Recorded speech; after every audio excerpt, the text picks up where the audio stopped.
அன்னதானம் பண்ணா புண்ணியங்கிறான். எனக்கு போதுமான வருமானம் இல்லை, நான் எப்படிமா அன்னதானம் பண்ணுவேன்?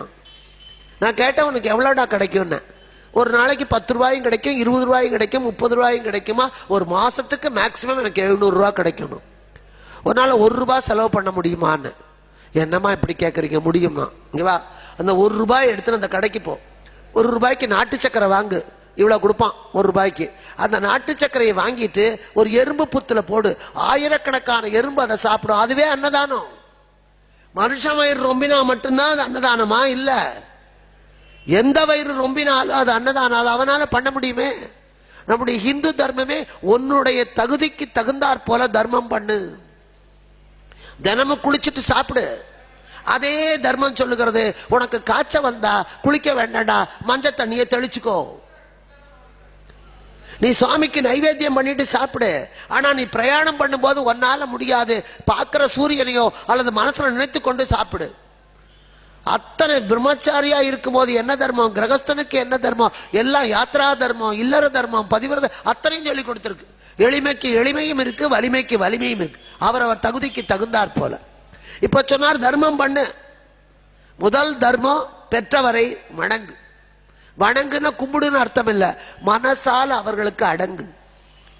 பெற்றவரை வணங்கு, தெய்வத்தை நம்பு, உற்றாருக்கு துணையாயிரு, உனக்கு நீ நல்லவனாயிரு. அடுத்தவனுக்காக நம்ம நல்லவனா இருக்கவே வேண்டாம், அது முடியாது.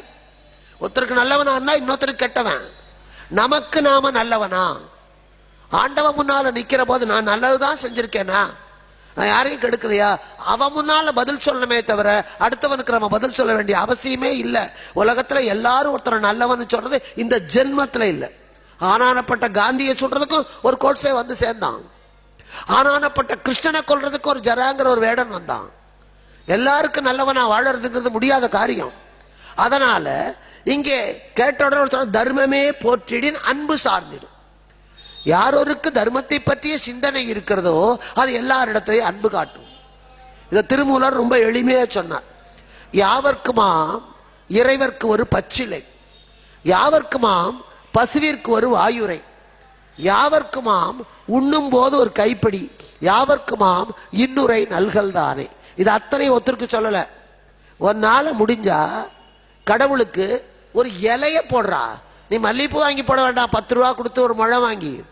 அரளிப்பூவை தேடி போக வேண்டாம், அருகம்புல் இருந்தா அது பிடிக்கிட்டு வந்து பிள்ளையாருக்கு போடு.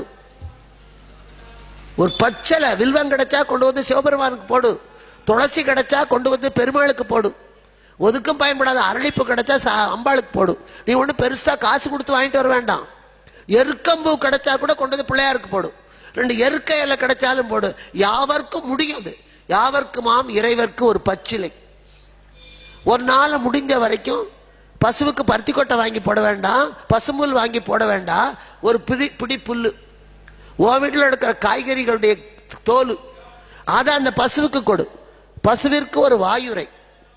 யாவர்க்குமாம் பசுவிற்கு ஒரு வாயுரை. ஒரு வாய் சாப்பிட்ற மாதிரி எதையோ ஒண்ணு கொடு.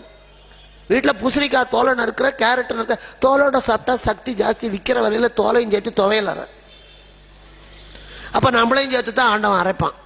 எதுவுமே கொடுக்க மாட்டேன், எல்லாமே எனக்கு. இப்ப அதான் மாடர்ன் சமையல். வெட்டி போடுகிற அந்த கேரட் தோல், சீவி போடுகிற பீர்க்கங்காய் தோல், சீவி போடுகிற பரங்கிக்காய் தோல், இவற்றையெல்லாம் போட்டு தண்ணீர் ஊற்றி வேக வைத்ததில் உப்பை போட்டு குடி. அதுதான் சூப்பு. அது கழநீரையும் குடிச்சிருப்பேன். அரிசியும் களையறது இல்லை, காய்கறி தோலையும் போட மாட்டேன், கரிசி வடிக்கவும் மாட்டேன், எதுவும் வெளியே போகப்படாது. எல்லாம் இந்த பாழாப்பழம் வயிற்றுக்குள்ளேயே போனோம். அதுக்குதான் இத்தனை வியாதி. பண்டை காலத்துல இல்லாத அத்தனை அல்சரும் கேன்சரும் இத்தனையும் வர்றதுக்கு காரணம் வயிற்றெரிச்சல். அதெல்லாம் வயிறு எரியுது. காக்காய்க்கு ஒரு பிடி சோறு கிடையாது. ஒவ்வொருத்தருக்கும் தர்மம் உண்டு. ஹோமம் பண்ணுவது மட்டுமில்லை, நமக்கும் தர்மம் உண்டு. 5 யாகம் நம்ம பண்ணணும் ஒவ்வொருத்தனும். என்ன யாகம்? தேவ யஜ்யம், ரிஷி யஜ்யம், பிதுர் யஜ்யம், மனுஷ யஜ்யம், பூத யஜ்யம். ஹோமம் வளர்க்கணுமா? இல்ல. தேவ யஜ்யம்னா ஒரு கோவில்ல ஒரு கற்பூரம் ஏத்துறது, அந்த பிள்ளையாருக்கு ஒரு அருகம்புல் போடுறது, இது இறைவனுக்கு செய்வது தேவ யஜ்யம்.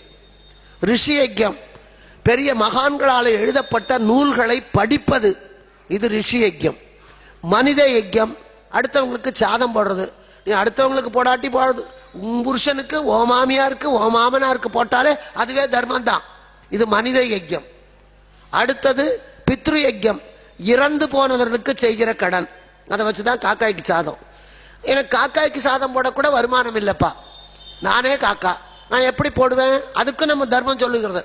முடிஞ்சா 10 பேரை வச்சு செத்த அன்னைக்கு அன்னதானம் பண்ணு, இல்ல சரவணம் மாதிரி கந்தபுராண நடத்தி எல்லாருக்கும் பிரசாதம் கொடு, இல்ல ஒரு நாள் முடியலையா 2 பேருக்கு சாப்பாடு போடு, அதுவும் முடியலையா அன்னைக்கு ஒரு ஏழைக்கு இத்தனை போடு, அதுவும் ஒரு நாள் முடியலையா காக்காய்க்கு இவ்வளவு சோறு வை, அதுவும் ஒரு நாள் முடியலையா வெட்ட வெளியில போய் நின்று கொண்டு 2 கையையும் தூக்கி நான் எதுவுமே இல்லாதவன், என்னுடைய பித்ருக்களை என்னை ஆசீர்வதியுங்கள் கேட்டா அவனுக்கும் அதே பலன் கிடைக்கும். ஆனா அத்தனையும் வச்சுக்கிட்டு போய் கையை நீட்டப்படாது.